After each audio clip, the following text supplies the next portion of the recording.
Okay, we are live. We've got the comments up. Bohemian B, our moderator, is there. Good evening, Bohemian B. This is Grumpy Vegan Grandad here. I'm going to push Grumpy to one side for a minute, and I'm going to use my alter ego, which is Dan Shepherd, the actor.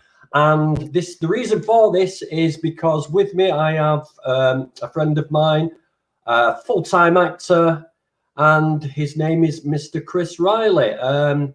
Please introduce yourself, my friend, just before you're about to drink that coffee. Hi guys. How you all doing? Thanks very much for having me on the show. Appreciate it. You're welcome.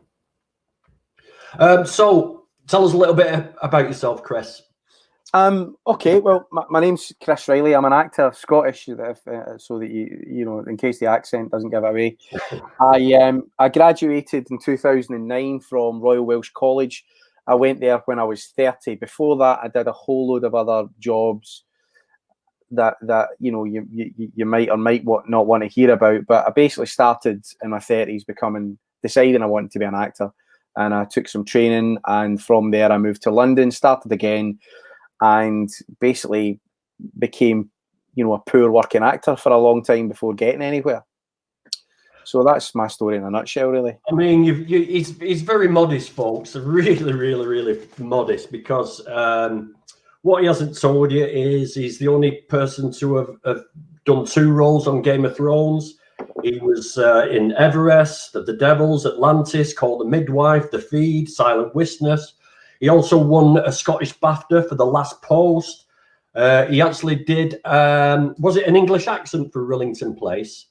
Did you have to I do accents, I would say 60% of the time, because although I'm very proud of my working class Scottish roots and I want to project those into the world because I don't think we hear enough of them, if I didn't do accents, you know, pretty well, I would not work. So 60% of the work I do is an accent. So Devils, which is the show that's coming up on Sky in the summertime, which is now out on Sky Italy, that was actually 2 accents, because I kind of demonic security guard, and he has a very posh English accent and quite a guttural East End type thing going on that he blends in between the two. That was the director's idea. Great director called Nick Hurren. For the Head, I did an American accent, and for the Guy Ritchie film I finished doing, Cash Truck, I also did an American accent with a whole load of other Americans, and they picked it to bits. So did they really? That's it. You know, the thing is, when you try and do an accent, because recently I got asked to audition, and Liverpool from me is literally a 25-minute drive away, Chris, right? Can I do the Scouse accent? Can I fuck? I tried. I was talking to my Scouse mate over and over. I got it what I thought was perfect, and I just got basically laughed off. I said, that's not a Scouse accent. So, but how do you have training for the accents, or what do you do? Do you ape them? Do you go around talking to people? How do you actually go on the process of doing that? I actually really annoy accent coaches on all the work I do, because I refuse their help, and that's not because it's because I don't want them to get in my head. What I want from an accent is that it should always be in my head. So I will put it on 3 days before I start working, and I'll keep it on the whole time so that my family and my friends and everybody has to tolerate it. But that also means that I need to tolerate that icky, strange, odd feeling that you always get when you put an accent out there. So you're forcing yourself to suffer the embarrassment of getting it wrong, so that it won't be wrong, and so that you start to think in that accent. But people always ask me, how do you do accents? Mimic a person. I'm not a very good impressionist, so the best way for me to do it is to mimic a person, and I will just get all the information I can on that person, and I will copy their accent completely. And I never really think that an accent is right until I can do it in improvisation. That I don't need the script to make the work sound. So that's why I do it. I mimic a person. I put it on all the time, so that the embarrassment forces me to get it right, and then it will sit in my head, and I'll start to think in that accent, and that's when I know that it's in there. Yeah. I mean, I know exactly what you mean, and I've got to try and master the Rochester accent, and I have got a voice coach who's taught me phonetics, which is a really, really good tool because I can ape people, I can imitate people, you know, and I can jump into the Birmingham accent and do that, and the Irish accent, but that's from doing it as kids, and you know, you just sort of, you can freeform in that accent. But when it comes to sort of, when you consciously think about it, it changes it, because then you start questioning yourself. It's really, really strange scenario, but it's something you've got to sort of got to learn yourself, really. You've got to feel your own way. Some people like phonetics, but I don't like phonetics because I think every one person has got a way of speaking. So you can't just say Irish no more than you can say Dublin 1 or Dublin 2. Everybody's got their own way of speaking, and the Scouse accent's a really good. It's a really good example of this. Women and men speak differently in Liverpool. For the word home, for women is home, and for men it's home. They use an O sound. And there's a rhythm, and men go, Scousers seem to go high pitched. You know, they seem to go up here, you know, when they're talking. Yeah. But and women seem to, you know, there is a rhythm to every if you can get that rhythm right, I think you've actually nailed it. But it's oh, hang on a minute, Bohemian Bay. Oh no, not that one. Where is she? Challenge, do a West Indian accent. I'll mark you out of 10. She's actually West Indian. I don't know if I could.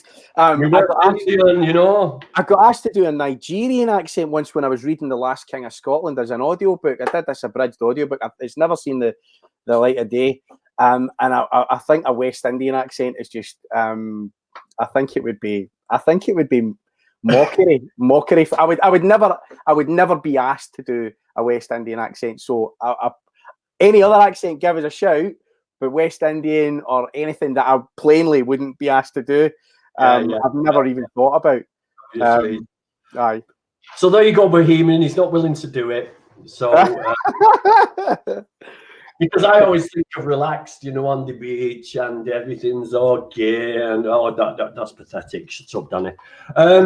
Right, I don't know whether you want to talk about this, but I find something really endearing that you told me, because I don't know whether people who are watching right now, me and Chris met on set of Curfew. Because of my HGV license, I was in a very tight scene in a freezing cold bus station in Bury with Sean Bean, Chris, and what was the girl called? She lived in America. I can't remember her name. I forget. She was lovely though. She was great. And me and Chris got on really well. We had a joke and a laugh, and I said some really inappropriate things when he was mic'd up, and he sort of said, "No, I'm mic'd up, don't say that." And I think we've got on ever since. And you told me a story about just before you moved into acting about what you used to do. I don't know. Do you want to talk about that? Oh yeah, fine, of course. Because was it something to do with the homeless shelter, helping the homeless or building lodgings? Because I find that great. I grew up in a homeless unit. My father was a single parent, and he brought us up. And so I returned to that homeless unit when I was in my early to mid 20s, and I created a house, because it was a sort of halfway house. So I created a housing support service out of it, and turned it into a service that would actually provide support to homeless people, and do their best to take on the cases that maybe wouldn't be successful in the local authority homes. So I did. That's what I did. Yeah, I mean, it's a really nice thing to do, and I think you as a person, you're always willing to give back. I mean, you've just started a YouTube channel now. Yeah. It is called No Red Trousers. No Red Trousers. Why is it called No Red Trousers, by the way? I used to, one of my first jobs was in Chichester Festival Theatre, and there used to be a kind of running joke that the lobby was full of fucking red trousers. And the aim of the channel is to circumvent some of the barriers that there are for working class kids or people to access acting. In my opinion, acting is for everyone. So it's called No Red Trousers, Acting for Everyone. And it basically says that you don't have to be a kind of rah-rah lovey in order to convince yourself that you can act, and here's how to do it. So we interview working actors, people who have carved their own path, and we do the same 10 questions over 10 minutes in every episode. I've got 4 ready to go. The channel's literally 4 days old. I then unpack that in a 5-minute video, and then I put up 1-minute skills videos to tell you just exactly how to go about doing each thing. So the first one is learning lines, and there are 3 main elements to learning lines. 1 is to learn both sides, 2 is to get the pictures in your head, and 3 is to break it into smaller parts for the bigger sets of lines. And I think everybody knows that that's what you do, but there's nowhere to really go to find out these step-by-step things. So the next one will be reading a script, then it'll be interpreting a script, then it'll be looking for character clues, then it'll be bump, bump, bump, bump, bump, all the way down your script work, those 12 items. And it's just to help people see that it's not that hard, that everybody can do it, that they should think about doing it if they've got any talent for it, and that they can find their own learning until they can go and knock it out the park and get a scholarship, because working class kids have got no access to this thing, and it really bugs me. I love that. I absolutely love that, because I mean, I wouldn't even know where to start. Without the internet, I wouldn't have known where to start back in the 80s to be an actor. I mean, I did go for an audition when I was 11, and I did get a part, but the whole movie got scrapped. The funding got withdrawn or whatever, and I never looked at it again because I didn't know where to. And the chances of me being able to go to, I mean, how long is a drama school course? Is it 3 years, 4 years? Yep, 3 years. It's a very big commitment. I mean, you was very lucky that you was in a position to be able to go away and do that. But I think it's admirable of you to actually give back to us, the common folks, and give us inspiration and give us the tools to have a go at this, because there's a lot of talent out there that is just pushed to one side. I was pushed to one side. God knows what would have happened if that movie had happened, or if it had chased it. Because when I went for my first audition, I walked into it blind. I'd never done it before. I walked into it. I thought, sod it. I did it. I got the role. And then I've chased it. I've looked at what you need to do. You need to get, spotlight, get an agent, get training, do as many sort of student moves as possible, just to get used to learning lines. What else did I do? I got extra work, obviously. That's how I met you. Get extra work, watch how other people do it. And yeah, well, you had a part in curfew. Sorry? You had a part in curfew. Yeah, I mean, you were the background, Yeah, it was a background role. But I mean, again, it helped me so much, because I was looking at Sean Bean on the back of the truck, and I'm thinking, right, let's see how he tackles these scenes now. And he was pacing up and down the trailer. He had his lines in front of him. He was looking at his lines, putting them back in his pocket, pacing back. And I thought, he's doing nothing different than what I do. Yeah. And he just killed that mystique, as though professional actors are some sort of machines who can just get a script, soak it in, perform it, and bang. Far from it. It was exactly the same. So it brought some of that mystique down for me.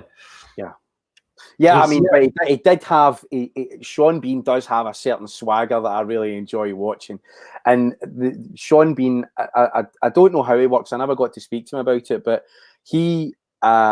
there were instances when the camera was, when it was clearly his take, when everything was set up towards him, where he really turned it on, and he was because there were certain times when he was going through the motions in some ways, and that was because we were working quite fast. But there were times where he could turn it on, and that's when you saw exactly what he has. He's got something pretty special, I think. Alex, really, right? Yeah. And so you went to drama school, and once you sort of, how does that work? I mean, you go there, obviously, you learn your craft, you learn everything you need to do. But as soon as you walk out of those doors, having graduated, what happens then? Where do you go? Have you got an advantage then? Are you, obviously you must do, otherwise there's no point in doing it. But how does it work from that point onwards? What happens from the minute you walk out the door? So there's that thing where Laurence Olivier had a great night, and they went to his dressing room and he's crying, and then they said, well, why are you crying? He say, it was a great night. He says, I know, but I don't know how I did it. So what you do in drama school is you go and you find out how you did it, so that you can repeat the good things and get rid of the bad things. It just defines your process. And what you're doing at drama school is you're going and you're learning from your teachers, from all the knowledge and books that they've gathered, and you're learning from your peers in rehearsal or in practice or whatever you want to call it. And you're going around constantly picking up the items that work for you and respectfully disregarding the things that don't. So you come out of drama school with a tool bag that you know works. You're not scrambling around in the dark. Drama schools will also effectively sew a label into the back of your jacket so that it introduces you to the industry. I'm a Royal Welsh College guy, or I'm a Lambda guy, or a RADA guy. And casting directors and agents, they pick up on that because you're already qualified as far as they're concerned. They're not wasting their time. They're not taking a punt. Yeah. So there's that, and they also introduce you to the industry in quite a structured way as well. So drama school really helps. It really does. So anybody out there who wishes to go into acting and they want to do it a good way, the proper way, is to go to drama school. If you can go to drama school, if you can get the money together, you can go and do that. Go and do it. Is what you're saying, and I would have done at the drop of a hat. I would do it now if I could, but a question here from Helen Hawley. She says, do you find more males than females show interest in what, Helen? I'm not sure what she means. And being an actor, I suspect. No, yeah. I don't. I think it's 50-50. I think it's straight down the middle, 50-50. A representation of society, and I think when I first got interested in acting, it was through amateur dramatics. I was running the homeless unit and I needed some headspace, so I got involved with an amateur dramatics club. And the only reason I got in is because I was a guy, because there was such a shortage of people that wanted to do it. I think at what stage people decide that that's the only important thing in their life and they want to pursue it as a career, I don't know. But as far as anecdotally, my experience is that it's 50-50. So is that the point that you, was this a lifelong ambition, or was it once you went, it was just then when you went to that amateur dramatic society, you thought, wow, I want this? I think I was like 26 or 27 when I went and did that. I started doing Amdram, and it was singing and dancing more than it was acting. And then people said, do you know, you can act. I mean, you can't sing, you can't dance, but you can act.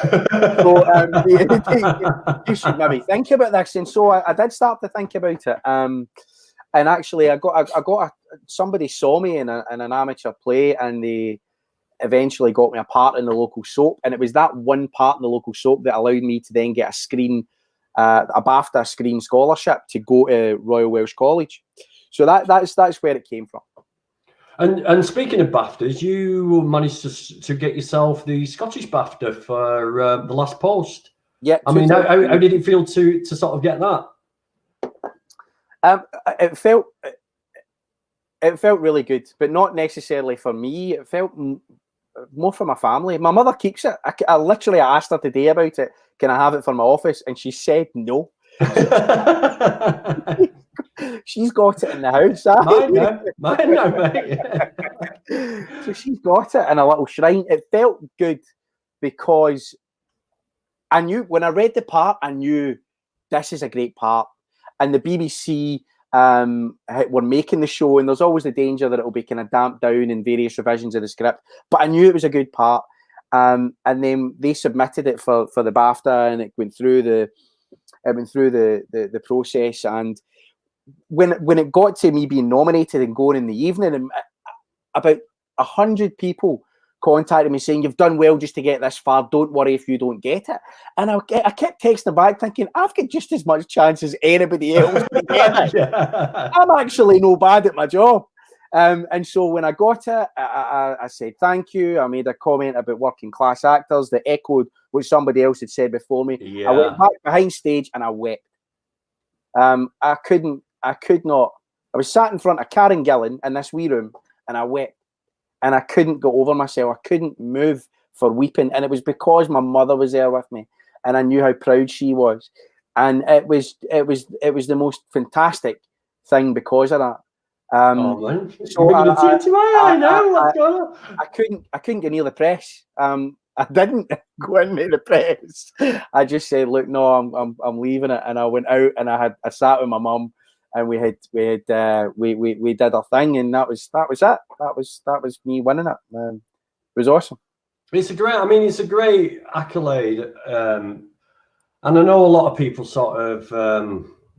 How can I say, they go on about these awards and like but any record. I mean, I got that very first role that I walked in on. It was only a short film, and it was only a small film festival in Birmingham, and I won best performance. And it's just a piece of paper. That's all it is. But I was so proud because it was like, this is what set me off on the path, you know.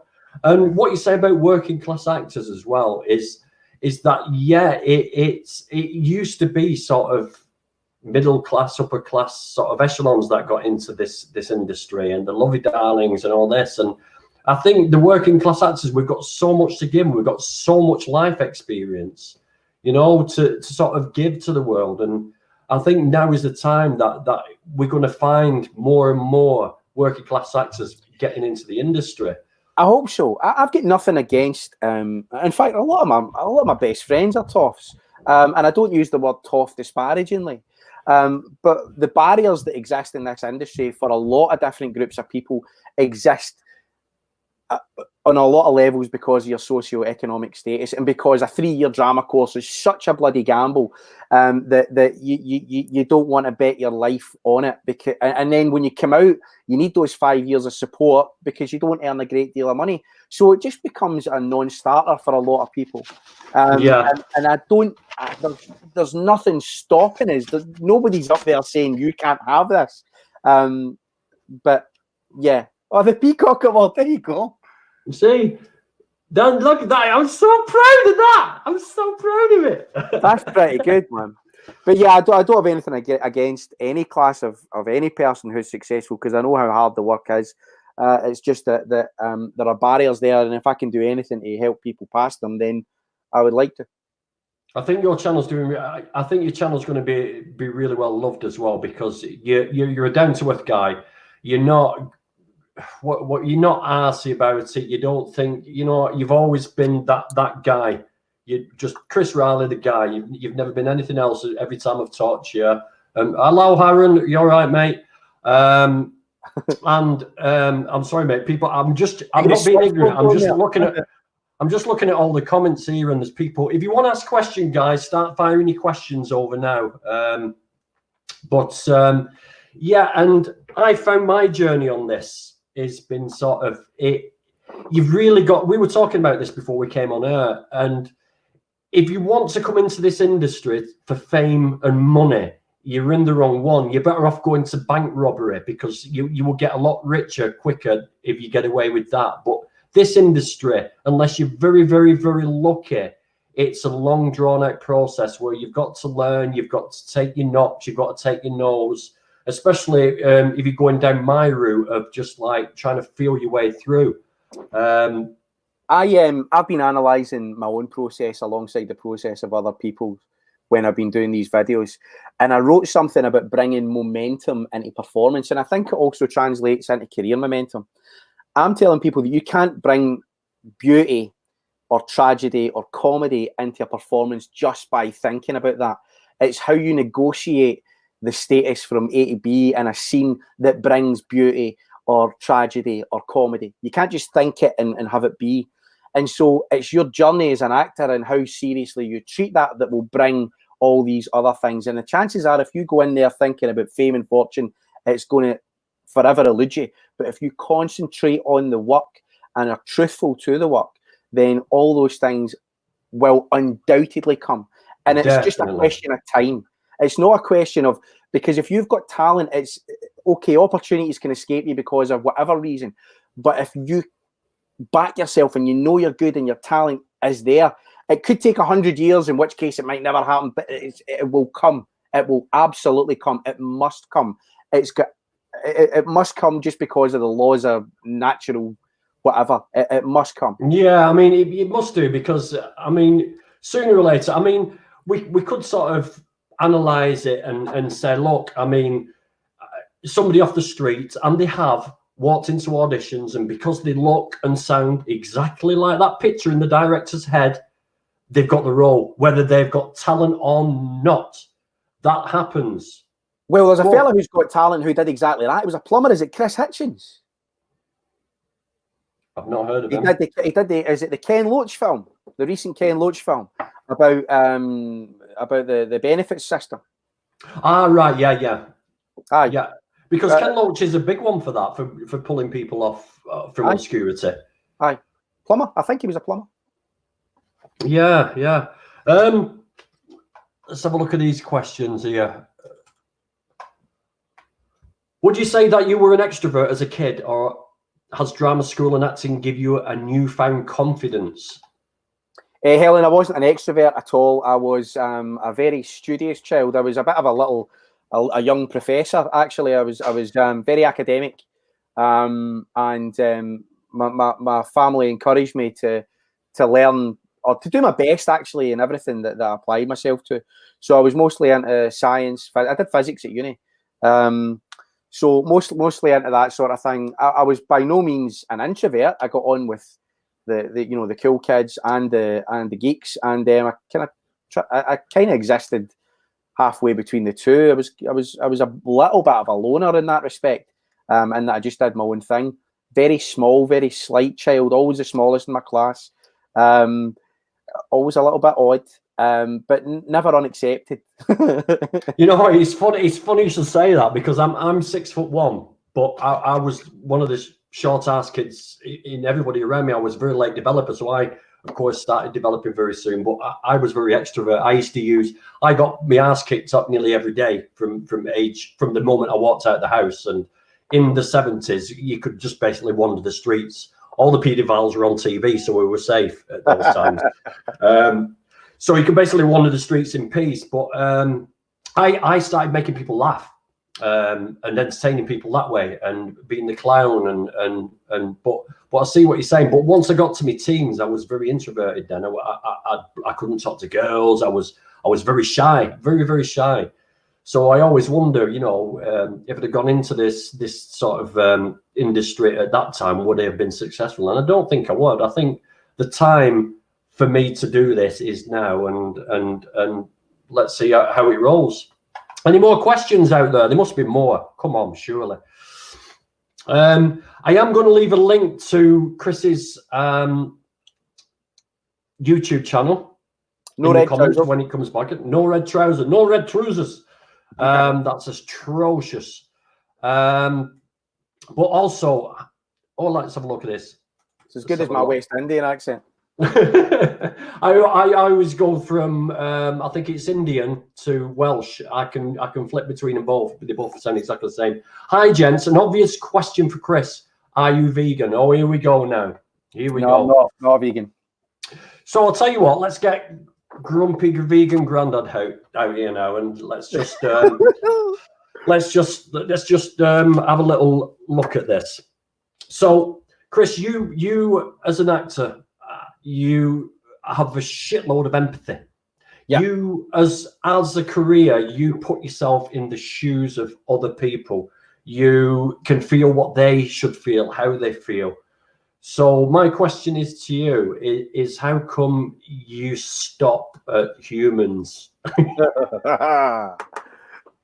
I don't stop at humans. I love animals. I love animals. I've got a couple of fish. I've always had dogs. My mother's got a cat. I was weeping when I had to put my cat down. I love a lovely wee Highland coo when I'm walking past or running past one in a field. I do, I suppose, in a lot of ways. The next stage is, why do you eat animals? And I think it's because I managed to successfully disassociate the kind of pet thinking. The connection, that's it. You've hit the nail on the head, and it's what we all suffer from. I'm not here to call you out, Chris. You know that. It's not. This is all about the acting side of things. But it's not even hard for you, because one thing I've noticed on film sets and TV sets is there's always very good vegan options, you know. So really, you haven't got an excuse sometimes, you know. So No, is it something you'll think about? Well, you've asked me before about this, and I did think about it, and I went one Lent as a vegetarian, and sometimes I do go Lent as vegetarian. Vegan, I worry would stop me getting a lot of the vitamins that I want to get, and I know there are supplements and stuff out there, but I don't necessarily think that the push for the vegan options that we've got, unless they're made, you know, fresh and all the rest of it, I think there's a lot of kind of plastic food out there that pretends to be healthy for you. I also have no talent for cooking vegetarian food. My stepfather was a butcher, and I grew up eating meat, and I know that's offensive. No, not at all. No, not at all. Because every vegan out there has been a meat eater. There's not many. You can count on one hand the people who are vegan from birth. It's not a very common thing. But we need to have a conversation about this some other time. I'm going to corner you somewhere when we get on set and tell you, because there's nothing about the vitamin. I mean, veganism is all about animal welfare. It's nothing to do with health or environment. Those are side issues, and the plant-based diet is what's key to that. But I'll tell you one thing to watch though, Chris, is watch a documentary on Netflix called Game Changers. Do you know, I've put onto that a couple of times, and I haven't yet watched it. But just as a footnote, there are sets now that are vegan only. Really? James Cameron won't have meat or meat products on his sets. That's all vegan. And there's a new initiative now that's started by I think it's BAFTA, and they're calling it the Green Rider. And it means it's asking actors to request green and vegan options for their basically for their contract. Now, it's not something I would get behind because of some of the other things that are in it, but a lot of people are getting behind it, and maybe that's what's going to happen. And there are nice on set. There's some nice vegan stuff, and I do eat veggie from time to time.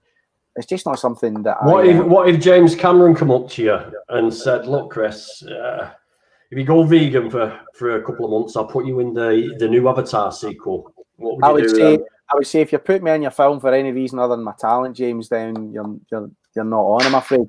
That's like somebody asking you for a sexual favour or a thingy. I'm true to who I am, you know. I am who I am, and if that's good enough for people, great. I'm not going to bargain my life for anything. I really do value honesty. I mean, a lot of conversations I have is people make excuses, and it just turn around to say it's convenience. I don't want to do it. That's all there is to it. I don't want to do it. But there's some people out there who come up with stupid excuses and this and that, and anyway, that's to one side. But anyway, questions. Who have you met in the film industry that made you feel like an excited fan? Brad Pitt. Brad Pitt. And how did you talk to him? Were you like an excited schoolgirl, or? We were working together on a thing, and he came up and sat down in the chair beside me, and that was a giddy moment, definitely. And it was. I don't know how much else I could say about it, but it was cool. Helen Hawley, I think I'd like to join an Amdram group, just perhaps for the social aspect. I'm not very good with groups of people. Good one. Go on to the NODA website. That's the National Amateur Dramatic Association. They will have a list of all the different amateur dramatic societies in your area, and what they do. They will have either a musical society, which I would recommend, doing musicals in local theatres, and you can make a very, very serious hobby out of amateur dramatics. It's lovely. And another thing, Helen, is that it will build your confidence as well, because one thing that happens is that everybody's in the same boat, and your confidence will build. You'll be able to do things that you never thought you could do before. You could stand up in front of a group of people and just talk. And this is the reason I've started this channel, is because I'm not scared of the camera anymore. I can talk. I'm not worried about making mistakes. I'm not worried about looking a fool. Man, you have never, ever been bothered about looking a fool. So, but it will build your confidence, really will. It's worth the go. Please do it. Please do it. Great social aspect as well. Great bunch of people. Is there a role that you would turn down if offered? I have one. Why did you turn it down? What was it? The script was a film that was shooting in Berlin. I got offered it about 18 months ago, and one of the scenes in it was a kind of horror type thing. It had good money behind it. I don't know how far it went, but the scene was a 10-year-old boy shaving my balls, and then he was shot by his father. Really? Yeah. So I said no to that. I mean, I'm not surprised, mate, actually, because you can get a bit drafty after something like that. I like to feel the wind on my chest, but nowhere else. Aye. I mean, it was only one scene in the wider story, and it did make sense, I suppose, to someone at some time. But the minute I read that, I didn't do it. And the conversation with my agent was very short, because she said, "I've not read this script yet. Can I just fire it over to you?" And I said, "No problem. I'll read it and I'll give you a summary." And I just said, "It's a definite no." You know, and I told her what happened, and she says, "I'm sorry for sending you this." So it's sometimes it's quite. Oh, I did also turn down a meeting with Harvey Weinstein about 7 years ago. Right. And so the offer came through, and I was asked to go and meet Harvey Weinstein in Wales, and I said no. Wow. That was a lucky move. Did you know? Was he outed at that time? Was the controversy happening at that time? No, so nobody knew. No. I think you were safe though. He's not into his men, is he? No. But I mean, it just, you know, it was that was a situation. That I just didn't want to do it. The part was the part was a reasonable size, but I didn't want to do it. I mean, my stage in my career, adverts are very lucrative. Adverts are something that I'd consider doing, but to answer the question, I would not do anything that advertised meat, dairy, eggs, anything that would go against my vegan values, because that would make me a sellout, and I will never ever be a sellout. Yeah. I also got asked by somebody a while ago about wearing leather and animal skins on set, and I had to make a decision on this when I went as a featured extra on The Irregulars. And I got given a pair of leather boots that were used. Now, if I'd been given a pair of leather boots that were brand new, I would have refused. However, anything used on set like that, I haven't got a problem with. So I don't know who asked me that question, but it was quite a while ago. Used or hired? Used are fine. What would be your ideal role? I honestly don't know the answer to that anymore. I don't have a lot of control over the roles that get offered to me. All I have is to say yes or no to the ones that come my way. I like the action roles, but they require a lot of training that sometimes it's quite hard to keep up. Hold on a minute. I'm sorry to interrupt, Chris, because if I don't remember to tell you this now, or to ask you this, because when you were auditioned for the Last Post and you got the role, didn't you go and work with some training regime over in Norway or somewhere like that? You got your personal bodyguard license, and I actually got my armed bodyguard license, which is weird. So I got the job as a military police officer in the 60s, in 1960s Aden, and I wanted to expand on the knowledge that I had of, you know, tactics and weapon systems beyond what they would be able to teach me in the 2-week boot camp before I went to the BBC. So I had the opportunity to go out and train as a close protection officer. originally I just went out because I knew somebody on the actual that were training the people, and these are proper ex-Foreign Legion, ex-Special Forces guys that are now going out to do mercenary work now, basically. So I went to go and get this to watch, to observe, and I got the opportunity to join in. And as we passed through each gate, I got the opportunity to join in a little bit more. And then we got to do a lot of the armed stuff, which is on a range, and it's not like everybody standing in a row shooting in the same line. You're actually retreating and advancing in a way that makes it quite a bit more dangerous. So I didn't think anybody would do that with me, but a couple of guys who, again, were pretty serious people in the military, they said, we'll do it with you. And so I managed to get through that and pass the fitness test and all the rest of it. And at the end of it, I got my qualification. Now, there's a caveat to that. The guy that was running the course, who was a military bodyguard in charge of a load of people in very serious places, he said that there's no way you would get a job with this. But you've passed everything, so you've got the qualification. Wow. I mean, what an accomplishment. I mean, it's just like, you know what I mean? It just leads you in so many different paths, and the stimulation from just like doing different roles and learning how people operate, and it's just every day is a school day. It's just ongoing. I'm glad I did it. What got me about these guys was how immediately close they were to you, and how kind they were, despite the fact that they were mental. Mm-hmm. Yeah.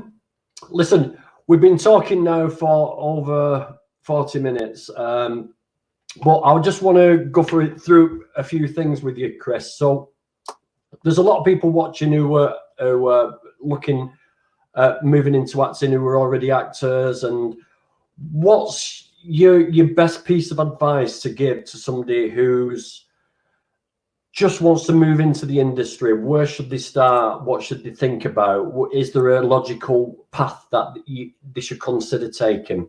Yeah, I would start by reading as many plays and watching as many films and going to as many plays as I possibly could. You have to have a passion for other people's work before you can find anything in yourself. Then I would consider joining an Amdram group or a semi-professional theatre group, somewhere where you can practice, even an improv group. And I would look at putting together bits of your own training. If you're young and you can afford it, I would look at going to a drama school from there. And then they're the best people to advise you. If you just want to get into it, then I would suggest that it's going to be a little bit more difficult for you, but that these Amdram groups and putting together your own training and also extra work to a certain extent might get you somewhere. But it's going to be hard without that training. Yeah, definitely. I mean, I found the path really, really hard. I've been very lucky. I managed to get on Spotlight pretty quick. I managed to get my equity card pretty quick. I'm only on year 3 now. At this very moment, it's 3 years on my journey, but I'm no nearer than I was 3 years ago. It's just a matter of sticking in there, keep enjoying it, keep trying new things. Don't be scared to put yourself out there. You know, even just make your own stuff. What about like recording your own stuff? The phones nowadays are absolutely brilliant for recording, for doing your own films. The best advice I could give you was to be ready for every opportunity. So right now, because of lockdown, I'm carrying a bit of extra timber. I have no business carrying that. I need to go out there and start pounding streets because I need to be ready for when things start up again.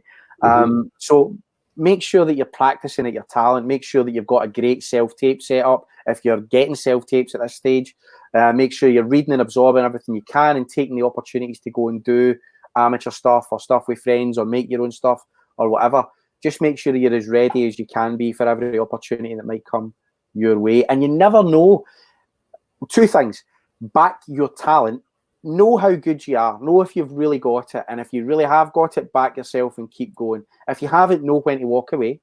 And other people might tell you or whatever. But as far as people like yourself are concerned on a 3-year journey, you never know how close you are. Because I've recently just interviewed a lady who graduated drama school in 2017 and got tiny parts credited as maid in Mary Queen of Scots, credited as a 1-episode part in Cleek, which is a BBC 3 thing, Rapunzel at the Cumbernauld Theatre. But she led the show that I just came off of that was filming in Tenerife for HBO. She got dragged into that from there. So if it doesn't happen to you straight out of drama school or straight away, then if you've got talent, you will always get there. It's but like what I said earlier on, it will always happen. There's nothing surer. It's just how long that takes. But always be ready. It will always shine out, definitely. A couple more questions. What are your views on celebrity this and celebrity that? Do you think they are desperate for viewers and such? I'm not sure what she means by that. I'm going to come off the fence, as a lot of people stay on the fence. I just think it's absolute trash TV. I think it's polluting our young people. I think it's creating new norms in society that are toxic, and the way that people communicate with each other and respect each other. I think it's absolute trash. And anyone who's a celebrity because they used to be a celebrity, because they appeared on a celebrity this and that became a celebrity and all the rest of it, I don't know what it is, what talent they've got other than self-promotion. And I don't respect it. So that's exactly what I think of it. Thank you for coming off the phone. Ooh, hot, man. What is an equity card? Equity card is it's a union for actors. It gives you help if you don't get paid. It gives you insurances. It helps you in the industry. It's just a bit of backup. They watch your back for you. Yeah. Actors union. Actors Union, that's basically what it is. So I think that's about it, Chris. But listen, where can people see? Is the last post still available on TV anywhere? Is there any sort of? I think it's still on iPlayer. I think it's on Netflix as well. I think it's on Netflix. You can see Devils on Sky around about June time. You can see The Head on streaming platforms. I'm not sure exactly which one. It's been sold to 160 territories actually. Wow. Big in Japan. That's out around about the same time. It'll be on Amazon or it's on HBO and Hulu, so I don't know what it'll make over here. And then in cinemas from January 2021, Cash Truck, the new Guy Ritchie film. So keep your eyes out for Chris. He's one of those actors that has been in all sorts, but he's not chasing the big fame thing. Have a look at the last post. I've watched it. Absolutely brilliant. It's a great story, great music. It's good action thing to watch, and keep your eye out for other stuff coming along. Listen, thank you everybody for joining in. Thank you for your questions. Please go over to Chris's YouTube channel and have a look at what he's telling us. And please, if you want to get into this industry, go and have a go. What's the worst that can happen? Over and out.